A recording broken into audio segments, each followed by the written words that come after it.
Buenas tardes a todos. Buenas tardes. Les damos la bienvenida a nuestra reunión de hoy. Le ruego al señor secretario que tenga la amabilidad de leer el orden del día. Con mucho gusto, señor presidente. Orden del día. 1. Verificación del quórum. 2. Lectura de excusas. 3. Informe de presidencia. 4. Conferencia a cargo del doctor Luis Javier Moreno Ortiz sobre el bicentenario de la Constitución. 5. Refrigerio. Está leído el orden del día. Pregunto a los señores académicos si aprueban el orden del día. 1. Verificación del quórum. Informo al señor presidente que hay un quórum para sesionar. Muchas gracias. 3. Informe de presidencia. Se han recibido para la biblioteca de la Academia las siguientes publicaciones. De la Academia de Historia, un título que dice Patria, Educación y Progreso, del historiador Roger Pita Pico. También de la Academia de Historia, el Congreso de Angostura, las actas de 1819 y 1820. También de la Academia de Historia, el Boletín de Historia y Antigüedades. La Biblioteca Eduardo Santos, el catálogo de publicaciones de la Academia Colombiana de Historia. El Ejército Libertador, revista de junio del año en curso.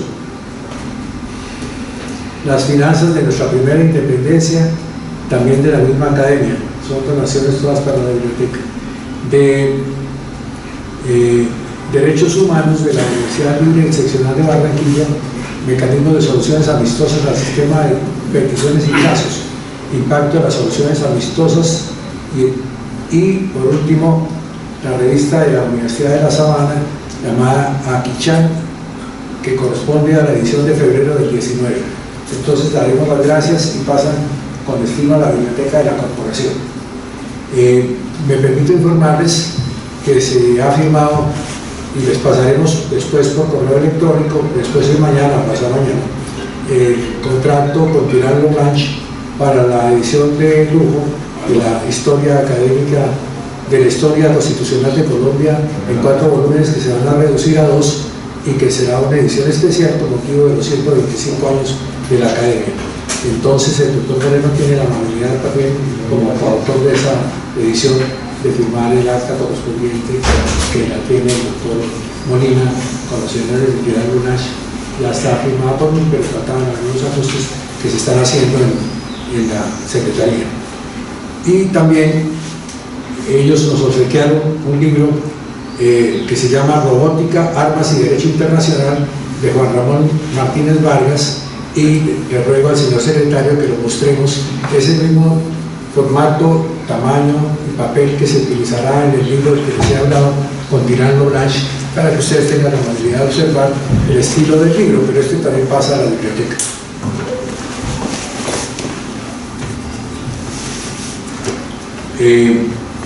Por otra parte, me permito someter a la aprobación del plenario el acta número 08 correspondiente a la sesión ordinaria del 10 de junio del 19, que fue repartida por correo electrónico.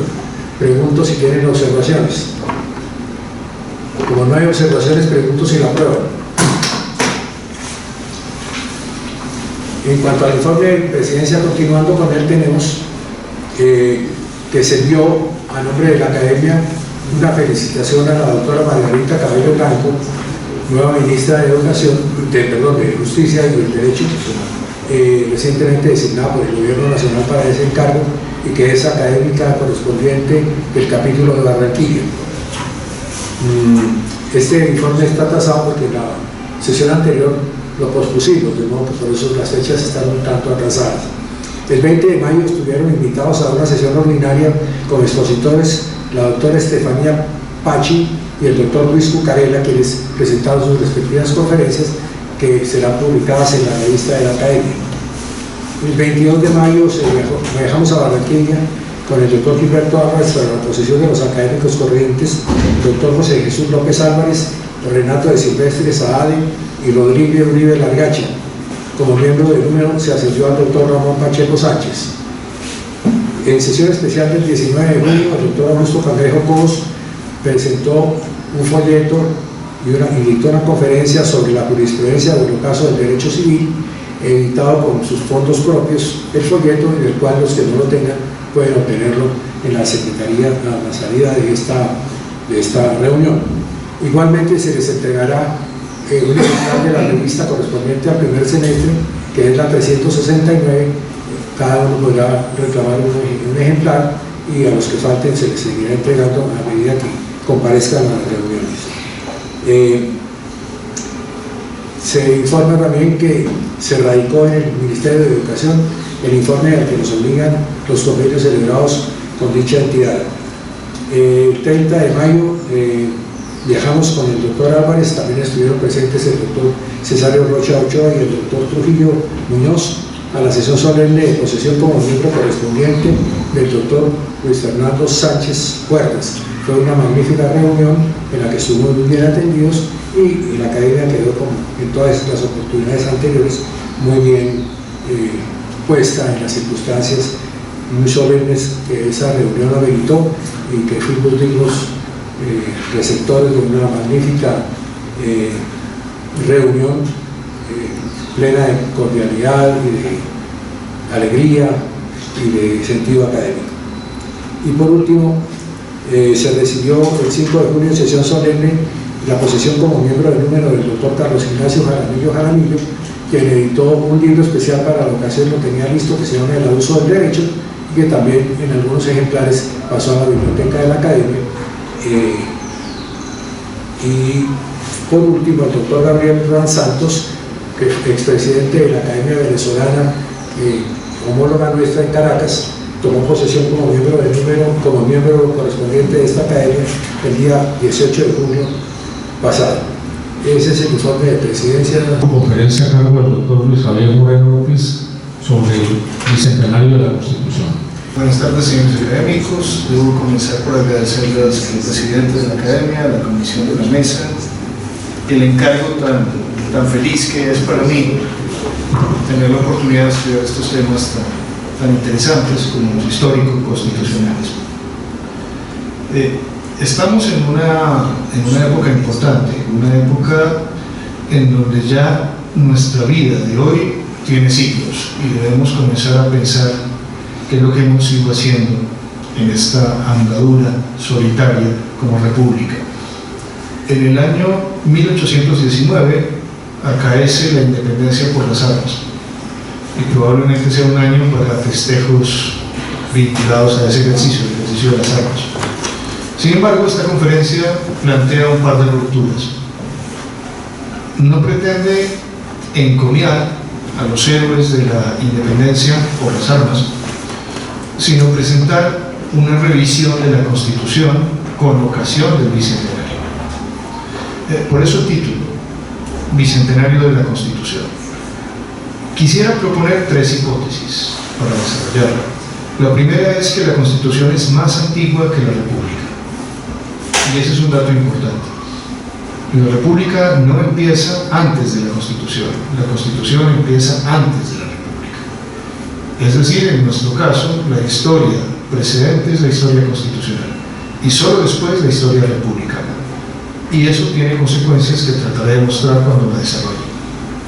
Una segunda hipótesis, que es quizá más polémica y quizá más controvertible, es que nuestra república no nace como unidad, nace como una república de provincias. Cada provincia toma una decisión y la decisión no siempre fue la república. Y en esa decisión de ser república, que tomaron algunas de las provincias, siempre estuvo como primer acto la creación de una junta y como segundo acto la creación o el proceso constituyente que llevase a una constitución.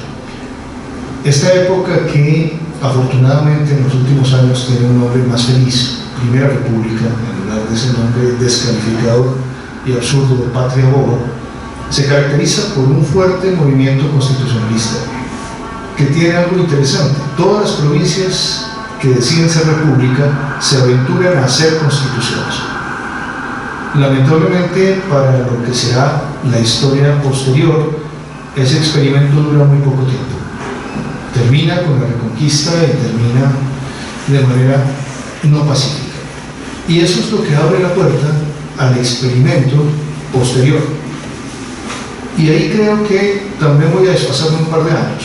La tercera hipótesis tiene que ver con el fundamento del orden constitucional de la República que surge con la independencia definitiva. Y ese orden constitucional no empieza en 1819, empieza antes, y no empieza en el territorio de la actual Colombia, empieza en una ciudad que lamentablemente hemos olvidado, es muy importante en el proceso, Santo Tomás de Angostura, bien al extremo oriental de Venezuela, con un documento que es la clave para comprender lo que vendrá luego, que es la Ley Fundamental de Angostura. Con esas coordenadas constitucionales pretendo abordar el tema del bicentenario.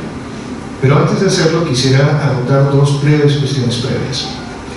La primera, que quizá debemos empezar por hacer un mea culpa, porque el bicentenario de la Constitución nos ha pasado casi que en todo el país desapercibido, salvo una excepción, y por eso creo que hay que marcar la importancia de la excepción.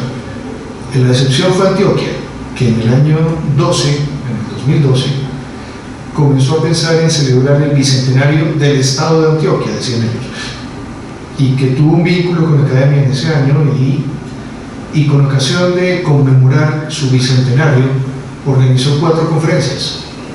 Una conferencia en cada una de las poblaciones que forman el Estado de Antioquia, que fueron 2 ciudades, la de Río Negro y la de Antioquia, y 2 villas, la Candelaria de Medellín y Marinilla. En cada una de esas poblaciones hubo una celebración del bicentenario del Estado, que más que celebrar el bicentenario del Estado era celebrar el bicentenario de una constitución antioqueña. Y las universidades de Medellín y del resto de Antioquia también se volcaron en esas fechas a desarrollar investigaciones sobre cómo se formaron sus instituciones. Así que el tema, así sea presentado con el ejemplo excepcional de Antioquia, merecería la atención y el cuidado de todos nosotros, no solo de los antioqueños. Creo que eso es de admirar y por eso lo reconozco. Lo conocí porque la Academia me encomendó, de nuevo muy honrosamente, la tarea de desarrollar la conferencia en Marinilla, y ahí me enteré del plan de celebración en Antioquia. La segunda cosa que quisiera decir es que en nuestro proceso de reflexión académica, de vez en cuando tenemos una preocupación por saber cuál es el origen de nuestras instituciones, una preocupación que ha sido el derrotero de importantes pensadores. Y los menciono porque todos fueron académicos, entonces creo que hay que retomar ese camino. Empezando por el académico Leopoldo Primi, que tenía ese tema como una de sus preocupaciones más firmes, más fuertes, y que desarrolla de esa preocupación un libro que en buena hora la Academia editó y que es muy importante, que es El origen ideológico de la Constitución del año 21, de 1821, y prosiguiendo con el académico López Michelsen, en sus días de profesor de Historia Política y Constitucional, antes de verse doblegada su vocación por la política, yo creería que sin dejar de lamentarlo nunca, también se dedicó a estudiar el tema de desde cuándo hablar de la institucionalidad. Y él se iba incluso más atrás de la Declaración de Independencia. Tenía una hipótesis muy interesante. Decía que nuestra historia constitucional debería remontarse a la instalación de la Real Audiencia de Santa Fe, porque desde ese momento el gobierno de estas tierras fue un gobierno de instituciones, de normas, no un gobierno de meras voluntades arbitrarias. Y también, cómo no recordar al académico Salón Franco, que terció en esta discusión, que tuvo en algún momento ciertas cotas de profundidad, sobre todo cuando se planteó si el origen era calvinista o calvista, o de dónde surgimos y por qué fuimos como fuimos. Con esos 2 antecedentes, creo que el tema tiene todavía más. Y lo tiene porque hay aún fuentes por explorar, fuentes por descubrir. Y con esto termino las cuestiones previas. Una de esas fuentes, quizá la que me parece a mí más interesante, es pensar en el tema de Santa Fe, quiénes fueron los hacedores del movimiento constitucionalista en Santa Fe. Y separarnos un poco el discurso ya llevado al lugar común de Bolívar, de Nariño, de todos estos próceres tan notables ellos, pero sin el fondo constitucional de otros, que quizá han sido menospreciados y merecen ser reivindicados por la historia. Y quiero hablar solo de dos nombres, brevísimamente, y usar un argumento que puede ser formal, pero es una hipótesis interesante. En el acta de lo que ocurrió el 20 de julio, el cabildo extraordinario de ese día, quizá los personajes más interesantes son los dos que la suscriben como secretarios, que son Caldas y otro señor del que se habla menos, pero me parece muy importante, Frutos Joaquín Gutiérrez. Entonces creo que sería interesante empezar a conocer eso de ese grado.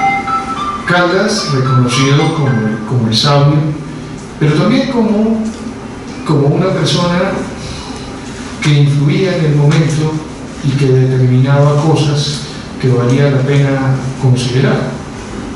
Y Frutos Joaquín Gutiérrez, que es en el que me quiero centrar más, porque él es el hombre que tiene formación